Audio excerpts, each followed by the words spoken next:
नमस्कार. आपण पाहत आहात टॉप वन न्यूज. समाजहित हेच धर्म आणि समाजसेवा हेच जीवनकार्य या विचारांना जीवनात उतरवणारे, लाखो लोकांना व्यसनमुक्ती, अंधश्रद्धा निर्मूलन, स्वच्छता, शिक्षण आणि सामाजिक ऐक्य यांचा संदेश देणारे डॉक्टर श्री नानासाहेब धर्माधिकारी हे एक महान समाजसुधारक आणि आध्यात्मिक मार्गदर्शक म्हणून संपूर्ण महाराष्ट्रात ओळखले जातात.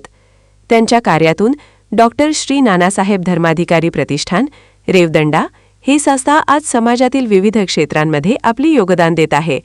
मग ती स्वच्छता मोहीम असो की व्यसनमुक्तीची चळवळ.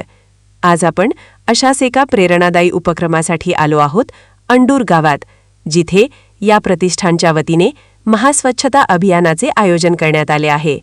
डॉक्टर श्री नानासाहेब धर्माधिकारी प्रतिष्ठान, रेवदंडा यांच्या श्री बैठकीतील श्री सदस्यांकडून अंडूर येथे स्वच्छता अभियान घेण्यात आले. यामध्ये श्री बैठक अंडूर, धोत्री, मुरुम, देवशिंगा व उमरगा येथील सर्व मिळून 250 पेक्षा जास्तशी सदस्य श्रीसेवेस उपस्थित होते. स्वच्छता अभियानास सकाळी ठीक 7 वाजता अंडूर बसस्थानक येथून सुरुवात करण्यात आली व प्राथमिक आरोग्य केंद्र येथे स्वच्छता अभियानाचा समारोप करण्यात आला. यामध्ये ओला व सुका कचरा दोन्ही मिळून 20 टन कचरा काढण्यात आला. यासाठी अंडूर ग्रामपंचायतमार्फत 2 घंटा गाड्या, 3 ट्रॅक्टर तसेच श्री दीपकदादा घोडके यांच्यामार्फत जेसीबीची व्यवस्था करण्यात आली. ही केवळ स्वच्छतेची मोहीम नव्हे तर विचारशुद्धतेचा संकल्प आहे.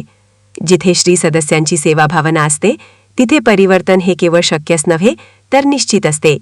जय सद्गुरू.